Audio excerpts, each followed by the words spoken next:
Hello students, good evening. ఇవాళ మన target 100 సిరీస్లో భాగంగా August last week current affairs చూద్దాము. సో ఇవాళ బోర్డ్ మీద వీడియో కాకుండా మనం ఈ ట్యాబ్ వీడియోస్ చూస్తున్నాం అనమాట. అండ్ ఒక్కసారి ఫస్ట్ టాపిక్ మనం చూసుకున్నట్టయితే Nepal joins international big cat alliance అనేసి చెప్పడం జరిగింది. Nepal international big cat alliance లోకి జాయిన్ అయింది.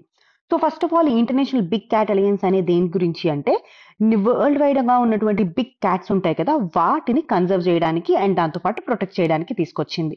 సో మొత్తం 7 బిగ్ క్యాట్స్ ఉంటాయి అన్నమాట. ఇందులో tiger, lion, leopard, snow leopard, cheetah, jaguar, puma, ఈ 7 బిగ్ క్యాట్స్ ని ఈ ఇంటర్నేషనల్ బిగ్ క్యాట్ అలయన్స్ కింద కన్జర్వేషన్ అనేది చేస్తారు. సో ఒక్కసారి ఈ ఇంటర్నేషనల్ బిగ్ క్యాట్ అలయన్స్ ఎప్పుడు ఎస్టాబ్లిష్ చేశారు? ప్రాజెక్ట్ టైగర్ లాంచ్ అయిన 50 ఇయర్స్ సందర్భంగా దీన్ని ఎస్టాబ్లిష్ చేయడం జరిగింది.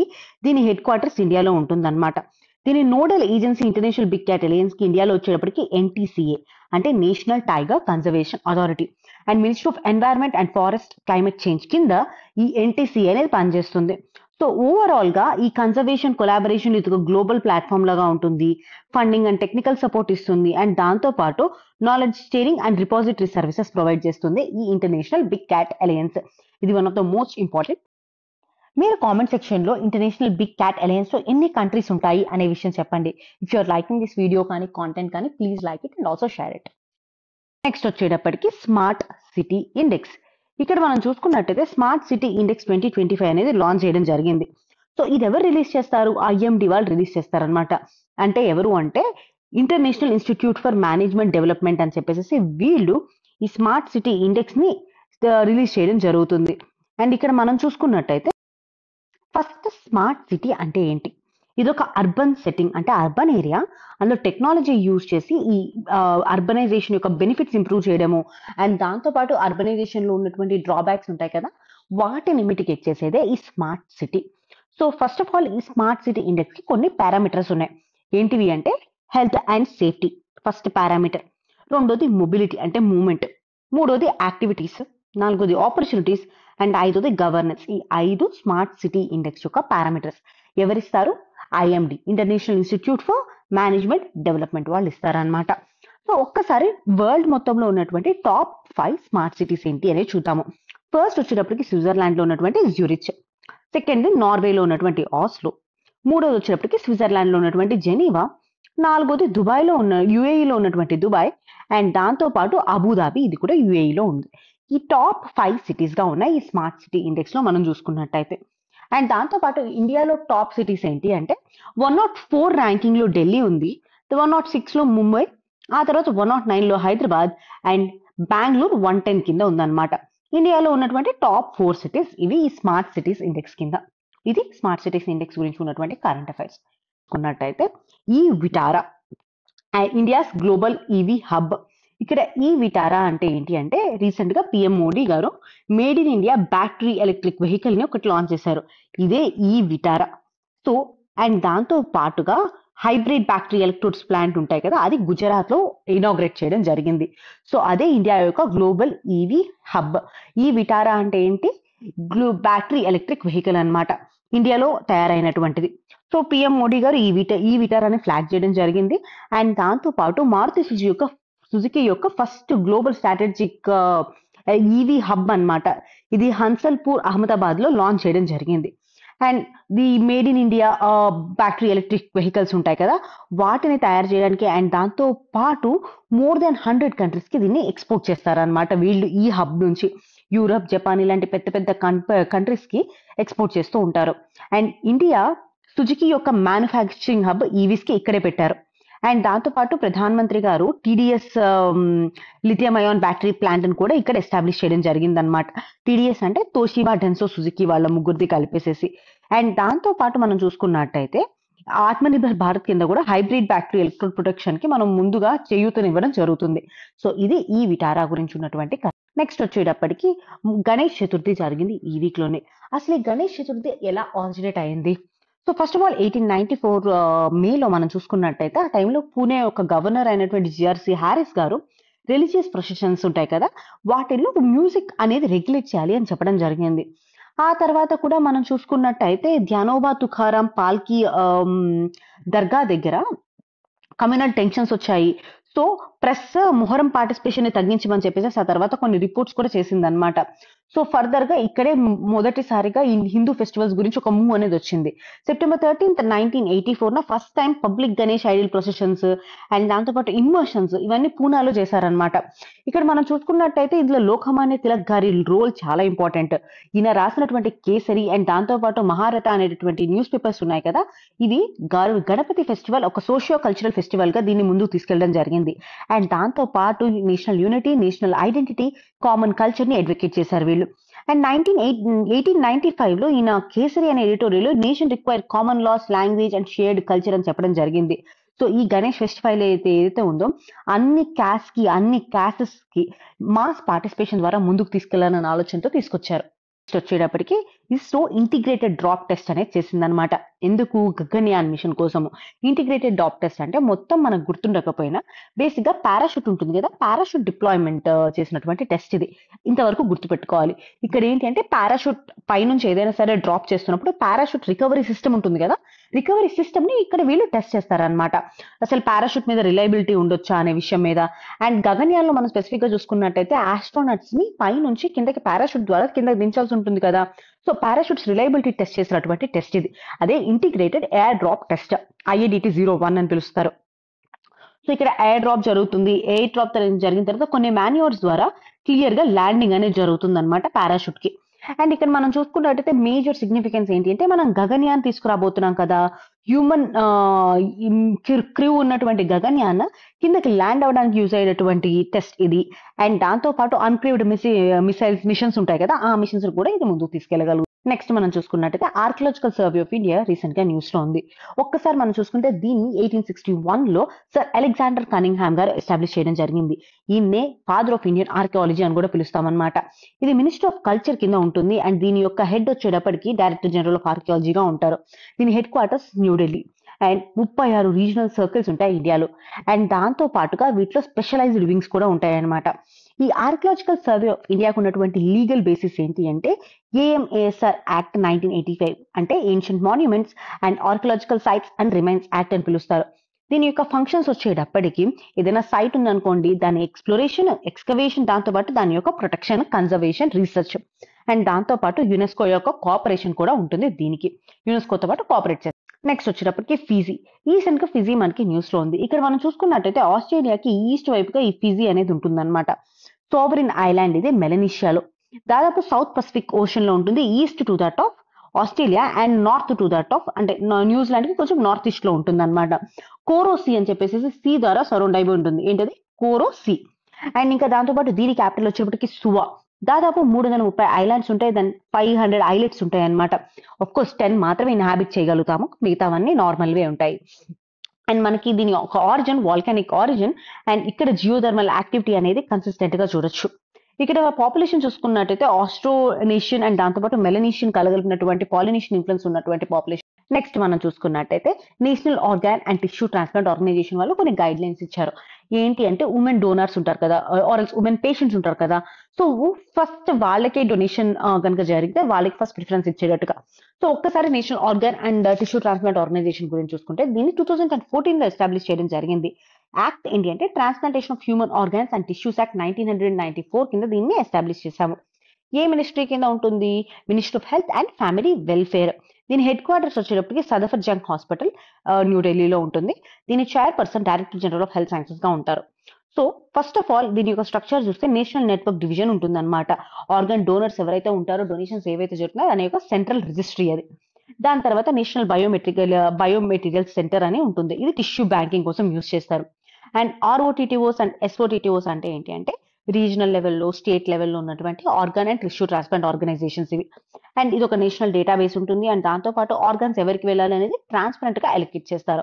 అండ్ కొన్ని గైడ్ లైన్స్ కూడా ఇస్తారనమాట ఎలా ఎలక్ట్ చేయాలి అనే విషయం మీద. ఇది national organ and tissue transplant organisation గురించి ఉన్నటువంటి న్యూస్.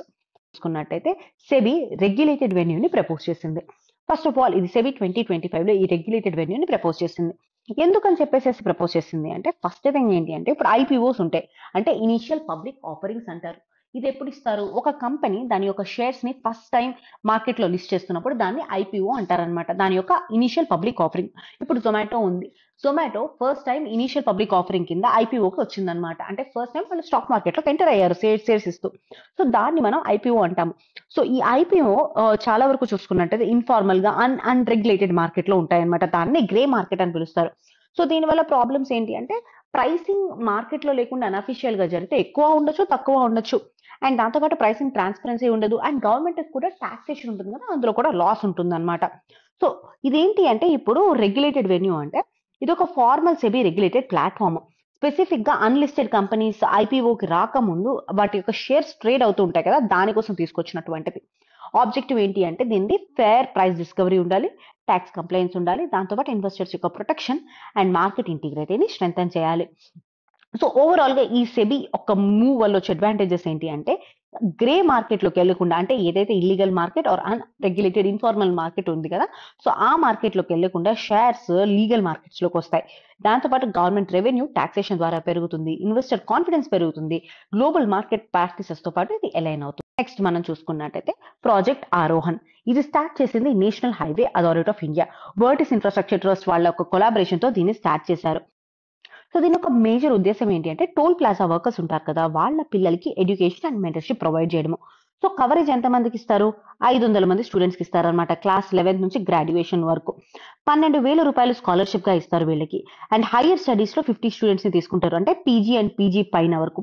ఇందులో 50,000 వరకు మనకి యాన్యువల్ గా స్కాలర్షిప్ అనేది ప్రొవైడ్ చేయడం జరుగుతుంది. ఈ ఫండ్ వచ్చి 1 crore ఉంది జూలై 2025 నుంచి మార్చ్ 2026 వరకు. వీళ్ళు mentorship support, skill building, career guidance, tracking ఇవన్నీ ఇస్తారనమాట. సో స్పెసిఫిక్ గా ప్రయారిటీ బెనిఫిషరీస్ కూడా ఉన్నారు, women and first generation learners, EWS, SC, ST, OBC minorities, వీళ్ళంతా ప్రయారిటీ బెనిఫిషరీస్ గా ఉన్నారు ఈ ప్రాజెక్ట్ ఆరోహన్ కి. ఇది ఎవరు లాంచ్ చేశారు? ఎన్హెచ్ఏఐ వాళ్ళు లాంచ్ చేయడం జరిగింది. ఓకే. తావీ రివర్. రీసెంట్ గా మనకి న్యూస్ లో పాకిస్తాన్ ఇండియా టెన్షన్స్ వల్ల ఈ తావీ రివర్ అనేది న్యూస్ లో ఉందన్నమాట. దీని లొకేషన్ చూసుకున్నట్టయితే జమ్మూ దగ్గర, జమ్మూ కాశ్మీర్ రీజియన్ లో ఉంటుంది. ఇది తావీ రివర్, ఇది చీనాబ్ రివర్. అండ్ అంటే ఈ పైన ఉంది చూసారా, ఒకసారి నేను వేరే కలర్ తో మార్క్ చేస్తాను. సో ఇక్కడ చూస్తున్నారు కదా, ఇది చీనాబ్ రివర్ బ్లూ తో ఉన్నది. అండ్ ఇక్కడ yellow తో మనం మార్క్ చేసింది వచ్చేటప్పటికి తావీ. సో ఇది తావీ రివర్ అన్నమాట. తావీ రివర్ ఎక్కడ? జమ్మూ కాశ్మీర్ రీజియన్ లో ఉంది అని మనం చెప్పాం కదా. సో దీని యొక్క ఆరిజిన్ వచ్చేటప్పటికి కపాస్ కుంద్ అని చెప్పేసి ఇది జమ్మూ కాశ్మీర్ లో హిమాలయస్ దగ్గర ఉంటుందన్నమాట. సో ఇది జమ్మూ సిటీ గుండా వెళ్తుంది. జమ్మూ సిటీని ఓల్డ్ సిటీ, న్యూ సిటీ కింద బైసెక్ట్ చేస్తుంది ఈ తావీ రివర్. అండ్ ఇది చీనాబ్ రివర్ యొక్క ట్రిబ్యూటరీ. ఇది పాకిస్తాన్ లో ఈ చీనాబ్ రివర్ దగ్గరికి వెళ్ళేసేసి జాయిన్ అవుతుంది అనమాట. ఇది మేజర్ వాటర్ సోర్స్ జమ్మూ అనే నగరానికి. మనం చూసుకున్నట్టయితే 3 ఇంపార్టెంట్ బ్రిడ్జెస్ ఉన్నాయి ఈ తావీ రివర్ కి. అవి ఏంటివి? గూమత్ అని చెప్పేసి ఒక బ్రిడ్జ్ ఉంటుంది, గుజ్జర్ నగర్ ఉంటుంది, నగోటా బైపాస్ బ్రిడ్జ్ అని 3 బ్రిడ్జెస్ ఉంటాయి. ఇది cross border river and Indus water ట్రీటీకి కూడా దీన్ని బ్రిడ్జ్ చేద్దాము so that it will be easy to see యొక్క లింక్ ఉంది. నెక్స్ట్ మనం చూసుకున్నట్టయితే ర్యాపిడో మీద సెంట్రల్ కన్స్యూమర్ ప్రొటెక్షన్ అథారిటీ వాళ్ళు కొన్ని ఫైన్స్ అనేవి వేయడం జరిగింది. దాదాపు ఎంత వేశారు? 10 లక్షల పెనాల్టీ వేశారనమాట మిస్లీడింగ్ యాడ్స్ కి. సో బేసిక్ గా దీని ముందు జరిగింది ఏంటి అంటే మనకి ర్యాపిడో వాళ్ళు 5 minutes లో ఆటో డెలివరీ లేకపోతే సమ్ అమౌంట్ బ్యాక్ ఇస్తాము అని చెప్పారనమాట. 5 minutes లో ఆటో వస్తుంది అని చెప్పేసి. బట్ నిజానికి రాలేదు. అట్లానే 50 రూపీస్ కూడా వెనక్కి ఎవరికి ఇవ్వలేదు వాళ్ళు. సో ఈ విషయం మీద ఇది ఒక మిస్లీడింగ్ యాడ్ అని చెప్పేసి సిసిపిఏ వాళ్ళు ర్యాపిడో మీద 10 లక్షలు పెనాల్టీగా వేశారు. ఒక్కసారి సిసిపిఏ గురించి చూద్దాము. సిసిపిఏ అనేది ఒక స్టాట్యుటరీ బాడీ, అంటే ఒక లా ఉండాలి కదా స్టాట్యుటరీ బాడీ అని చెప్పాలి అంటే. ఆ లానే consumer protection act 2019. So first time July 2020 section 10 of this act కింద ఎస్టాబ్లిష్ చేశారు ఈ సిసిపిఏని. సో దీనికి ఒక చీఫ్ కమిషనర్ ఉంటారనమాట. అండ్ దాంతో పాటు 2 కమిషనర్స్ ఉంటారు అండ్ ఒక ఇన్వెస్టిగేషన్ వింగ్ ఉంటుంది. సో దీని యొక్క మేజర్ ఆబ్జెక్టివ్ ఏంటి అంటే కన్స్యూమర్ రైట్స్ ని సేఫ్ గార్డ్ చేయాలి. అన్ఫేర్ ట్రేడ్ ప్రాక్టీసెస్ ఏవైతే ఉంటాయో వాటిని ఇన్వెస్టిగేట్ చేయడము. అండ్ మిస్లీడింగ్ యాడ్స్, ఇప్పుడు ర్యాపిడో ఏ విషయంలో ఏం జరిగిందో దాన్ని విత్డ్రా చేయడం, మోడిఫై చేయడం. అండ్ ఇన్ కేస్ ఇంకా ఎక్కువ ఉంటే పెనాల్టీస్ కూడా విధించే అవకాశం ఉంటుంది. అండ్ దాంతో పాటు యాక్షన్ సూట్స్ ని ఫైల్ చేస్తారు. కన్స్యూమర్ అవేర్నెస్ కూడా వీళ్ళు చాలా ఇనిషియేటివ్స్ తీసుకొచ్చారు. ఇక్కడ మిస్లీడింగ్ అడ్వర్టైజ్మెంట్స్ కి పెనాల్టీస్ మనం చూసుకున్నట్టయితే ఇన్ కేస్ మ్యానుఫ్యాక్చరర్ అనుకోండి, దాదాపు 10 లక్షలు ఫైన్ ఉంటుంది ఫస్ట్ అఫెన్స్ కి. అట్లానే ఎండోర్సర్ కూడా అప్ టు 10 lakhs ఫైన్ ఉంటుంది ఫస్ట్ అఫెన్స్ కి. అండ్ అలానే పబ్లిషర్ కూడా 10 lakh ఫైన్ అనేది ఉంటుంది ఇఫ్ పబ్లిషర్ కనుక గిల్టీ అని ఫైన్ చేసినట్టయితే. సో ఇది మనకి సిసిపి న్యూస్. నెక్స్ట్ స్టెప్ వచ్చేటప్పటికి quadruple star system. First of all quadruple system అంటే ఏంటి అని చూద్దాము. 4 స్టార్స్ కానీ బాడీస్ కానీ గ్రావిటేషనల్ గా బౌండ్ అయ్యి ఒకే కామన్ సెంటర్ ని కనుక ఆర్బిట్ చేస్తే మనం దాన్ని క్వాడ్రపుల్ సిస్టమ్ అంటారు. ఏంటి 4 స్టార్స్ గ్రావిటేషనల్ గా కలిసి ఒకే సిస్టమ్ ని కామన్ సెంటర్ ని కనుక ఆర్బిట్ చేస్తే దాన్ని క్వాడ్రపుల్ సిస్టమ్ అంటారు. రీసెంట్ గా ఫస్ట్ టైం మనం ఈ క్వాడ్రపుల్ సిస్టమ్ ని మిల్కీ వేలో డిస్కవర్ చేయడం జరిగింది. అదే UPM J10435551 AA BB and AB. So ఇక్కడ పేరు ఇదంతా ఇంపార్టెంట్ కాదు, కానీ క్వాడ్రపుల్ సిస్టమ్ అంటే ఏంటి అనేది ఇంపార్టెంట్ అన్నమాట. సో దాంతో పాటు ఇందులో ఈ క్వాడ్రపుల్ సిస్టమ్ లో 2 రెడ్ డార్క్ స్టార్స్ ఉన్నాయి and 2 T type brown dwarfs ఉన్నాయి. సో ఒక్కసారి రెడ్ డార్క్ అంటే ఏంటి అనేది చూద్దాం అనమాట.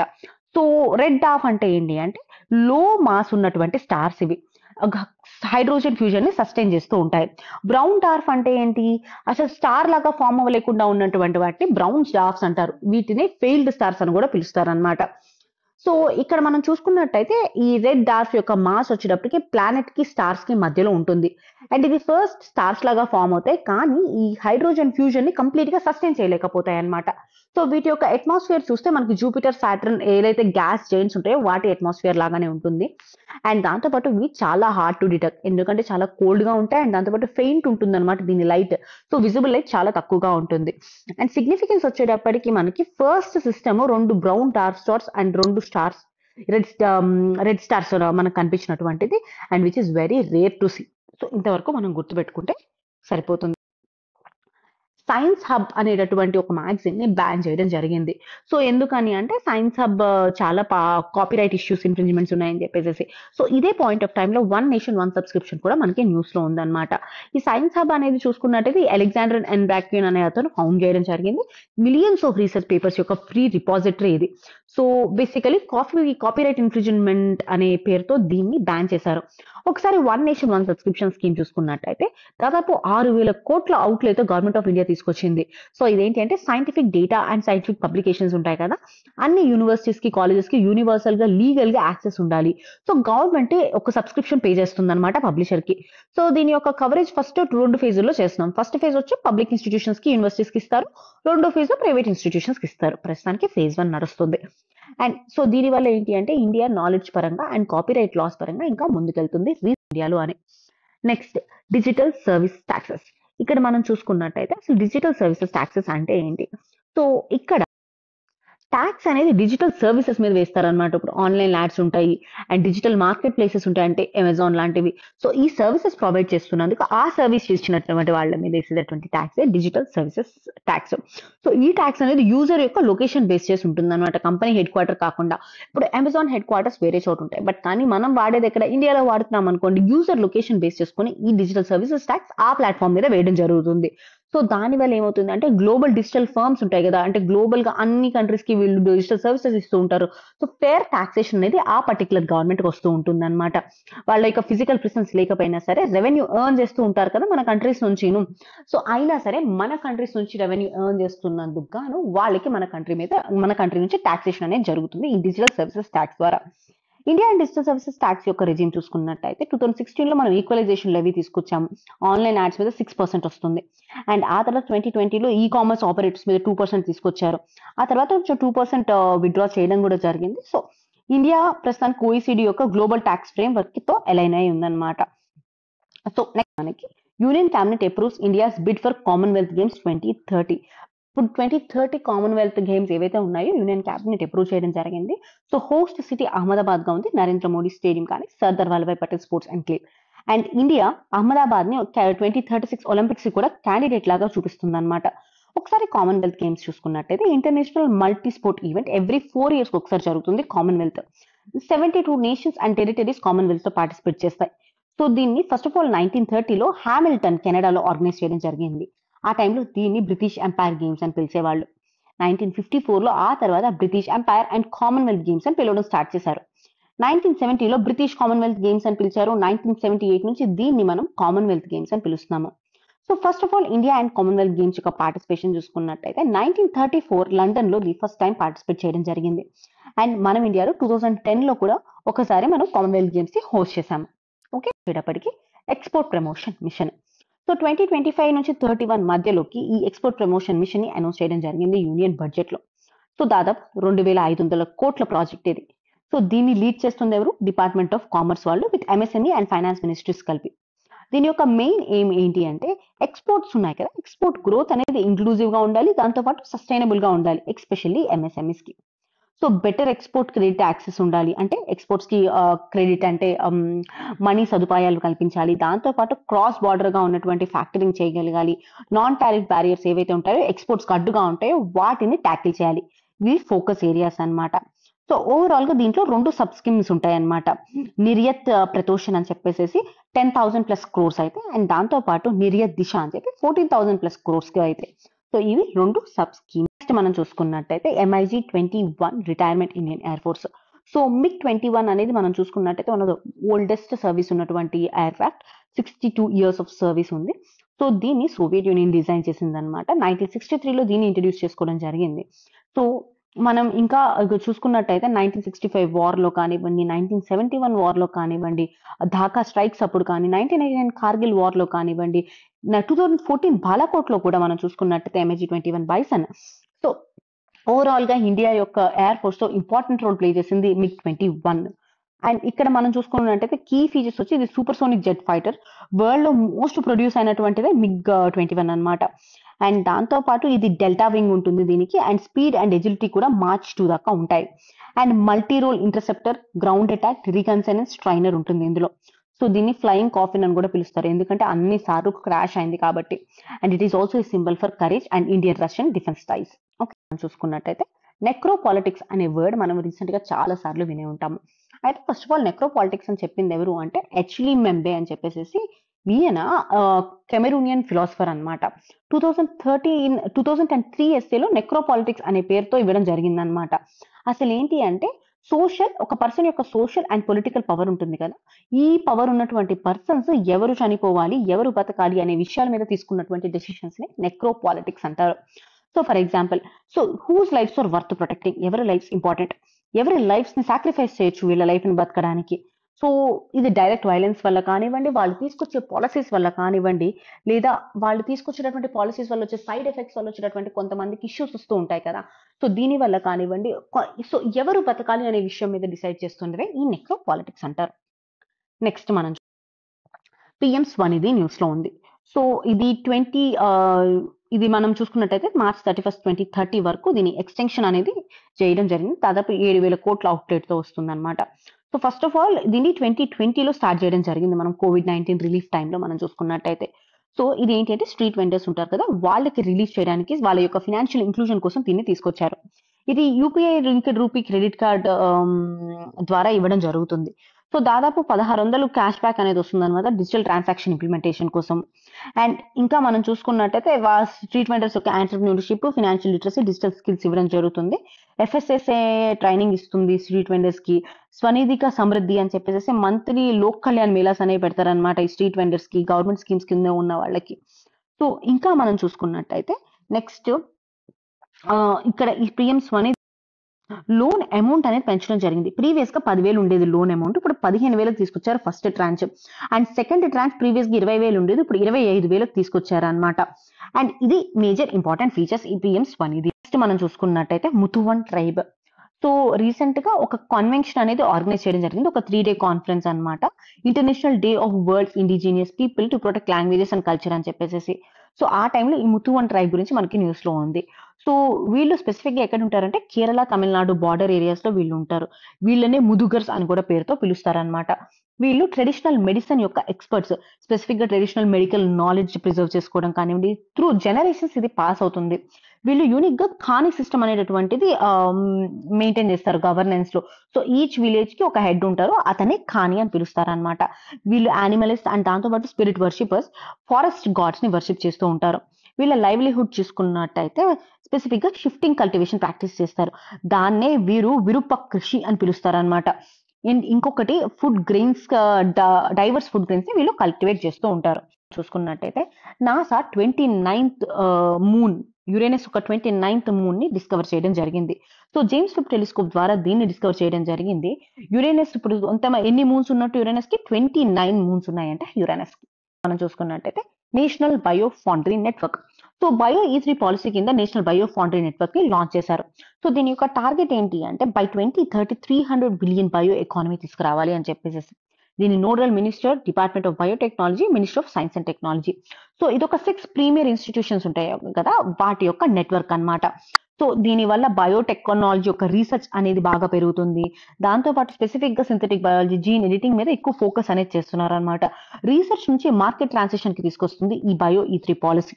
అండ్ దాంతో పాటుగా ఎంప్లాయ్మెంట్ అండ్ సస్టైనబిలిటీ ప్రమోషన్ కూడా ఈ బయో E3 పాలసీలో మనం అబ్జర్వ్ చేయొచ్చు. ఓవరాల్ గా బయోటెక్నాలజీని క్లైమేట్ రెసిలియన్స్ లో, వేస్ట్ రిడక్షన్ లో అండ్ స్టార్ట్అప్ ఇంక్యుబేషన్ కోసం అని చెప్పేసి నేషనల్ బయో ఫౌండరీ నెట్వర్క్ అనేది కృషి చేస్తుంది అనమాట. సో ఇన్ కేస్ మీకు ఈ కరెంట్ అఫైర్స్ కనుక నచ్చినట్టయితే please share it and like it. Thank you so much for being with us and hearing us.